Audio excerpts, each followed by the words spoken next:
Good morning बच्चों। कैसे हो आप सभी लोग? बच्चों, हम लोग कर रहे थे क्लास 8 की गणित, जो कि अध्याय 1 हमने शुरू किया था, जिसका नाम था परिमेय संख्या। और ये परिमेय संख्या का पार्ट पूरे हम लोग 3 पार्ट इसका कर चुके हैं। तो आइए वीडियो को शुरू करते हैं। वीडियो में लास्ट तक बने रहिएगा। चैप्टर का नाम था परिमेय संख्या, अध्याय 1। हम लोग पिछले वीडियो में कर चुके थे क्रम विन्यास नियम तक, हम लोग कर चुके थे। इससे आगे हम लोग देखेंगे। हम लोग क्रम विन्यास नियम यहाँ तक पढ़ चुके थे। ये सब जो भी होता क्रम विन्यास नियम, इसको हम पढ़ लिए थे। एंड आज हमको पढ़ना है सहचर सहचरता का नियम। ठीक है, सहचरता का नियम। इसमें हम पहले पढ़ेंगे पूर्ण संख्या के बारे में। सहचर नियम में जो है कि इसमें 3 संख्या दिया हुआ रहता है। जैसे कि मान लेते हैं कि कोई 3 पूर्ण संख्या है ए। चल जा यार। कोई 3 पूर्ण संख्या है ए, कॉमा बी, कॉमा सी। तीनों क्या है? एक पूर्ण संख्या है। तो ए प्लस बी प्लस सी, इन दोनों को हम जोड़ेंगे एक साथ और इसको हम बाद में जोड़ेंगे। इक्वल ए प्लस बी प्लस सी। अब हम बी और सी को जोड़ेंगे एक साथ और इसको बाद में जोड़ेंगे। तो यही कहलाता है, दोनों क्या होता है? बराबर होता है। तो यही है साहचर्य नियम। यह है योग का साहचर्य नियम। जैसे यहाँ हम दे देंगे एक एग्जाम्पल, अगर देखना चाहे तो 2 3 4 6 क्या है? कोई एक पूर्ण संख्या है। तो अगर इसको हम जोड़ते हैं 3 प्लस 4 प्लस 6, या अगर इसको हम ऐसे जोड़ेंगे तो देखिए 3, तो 3 और 6 4 10 प्लस 3 कितना हो जाएगा? 13। अगर इसको हम चेंज करें, 3 और 4 को जोड़ेंगे एक साथ और 6 को जोड़ेंगे बाद में, तो 4 और 3 7 और 6 कितना आ गया? 13 आएगा। तो ये दोनों बराबर है ना, तो यहाँ से हम कह सकते हैं कि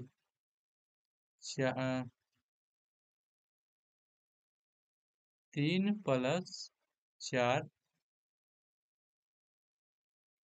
प्लस 6 बराबर है 3 प्लस 4 प्लस 6, इसका इसका ब्रैकेट का। था यही क्या है? योग का सहचर नियम। तो योग जो है कि सहचर नियम का पालन कर रहा है। क्लियर है? दूसरा है व्याकलन। व्याकलन में मतलब यही 3 संख्या दिया हुआ रहता है। तो इसमें हो जाएगा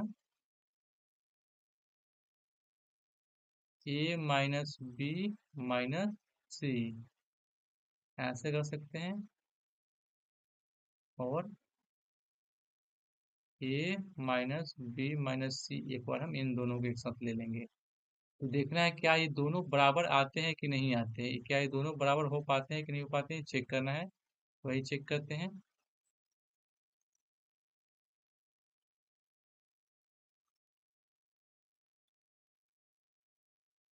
हम कोई भी 3 पूर्ण संख्या लेंगे, 3 4 और 5।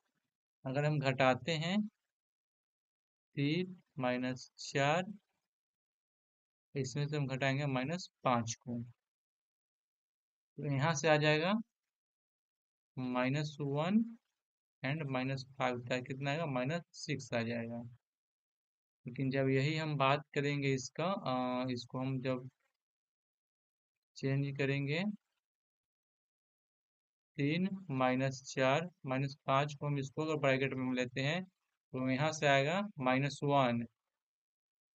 3 इंटू -1, तो यहाँ बन जाएगा +1, तो ये हो जाएगा 4। ये दोनों क्या इक्वल नहीं हो रहा है। तो हम कहेंगे कि व्याकलन सहचर नियम का पालन नहीं करता है। इसका हम व्यापक रूप लिखना चाहे तो लिख सकते हैं A minus B minus C not equal to A minus B minus C equal नहीं होता है। क्लियर है। आगे है गुणन का। गुणन में हम चेक करेंगे तो ए इंटू बी इंटू सी बराबर होगा ए इंटू बी इंटू सी के। इसका एग्जाम्पल हम देखेंगे तो 2 गुना 3 बराबर होगा गुना 4 कर देते हैं तो 3 गुना 6 6 गुने 4 6 24 आ जाएगा आपसे। अब फिर ऐसे करेंगे हम 2 गुने 3 गुने 4 तो 2 गुने 4 12 12 दूना 24 की क्या है इक्वल है, यानी यह जो है कि सचर नियम का पालन कर रहा है। तो यहाँ पे दिया गया है गुणन सचर नियम है, यानी यह नियम का पालन कर रहा है। इसे व्यापक रूप में यहाँ लिखा गया है। और भाग जो है कि सचर नियम का पालन नहीं करता है। क्लियर है। वही सेम पूर्णांक में भी हो जाएगा कि कोई भी 2 पूर्णांक, कोई भी 3 पूर्णांक लेकर के उसको चेक कर सकते हैं। तो वो सीधा हम शॉर्ट में समझे तो जो है कि साहचर्य नियम जो है कि साहचर्य नियम केवल योग और गुणन का पालन करता है, और ये पालन नहीं करता है घटाव घटाव और भाग का पालन नहीं करता है। क्लियर है।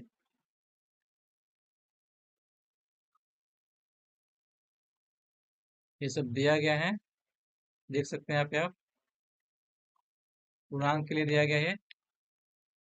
घटाव जो कि इसका पालन नहीं करता है, गुणन सचरण का पालन कर रहा है, और भाग भी इसका पालन नहीं करता है। दिया गया है ना पे। अब परिमेय संख्या के लिए, परिमेय संख्या के लिए भी योग जो है कि सचरण का पालन करता है, अब दिया गया है। और व्याकलन की बात करें तो व्याकलन यानी घटाव जो है कि इसका पालन नहीं करते हैं, यहाँ पे दिया गया है। गुणन भी क्या है साक्षर नियम का पालन करता है, यहाँ पे दिया गया है ना साक्षर नियम का पालन कर रहा है गुणन।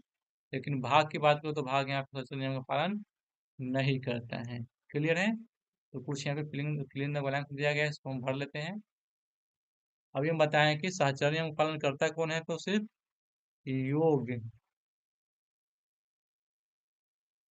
योग और गुणन जो है साहचर्य नियम का पालन करता है, अन्यथा घटाव और भाग साहचर्य नियम का पालन नहीं करता है। तो इसमें दिया गया है कि परिमित संख्या का योग पालन करता है, तो हाँ बिल्कुल करता है। पूर्णांक संख्या का योग भी साहचर्य नियम का पालन करता है, तो करता है।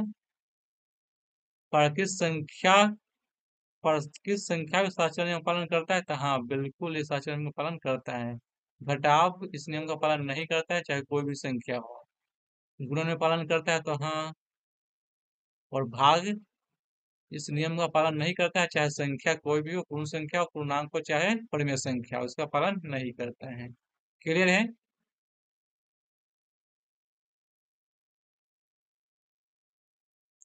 एग्जाम्पल दिया गया है पे, इसको हल करना है। तो यहाँ से आगे हम करेंगे अगले वीडियो में। आज के इतना ही, मिलते हैं अगले वीडियो में। धन्यवाद।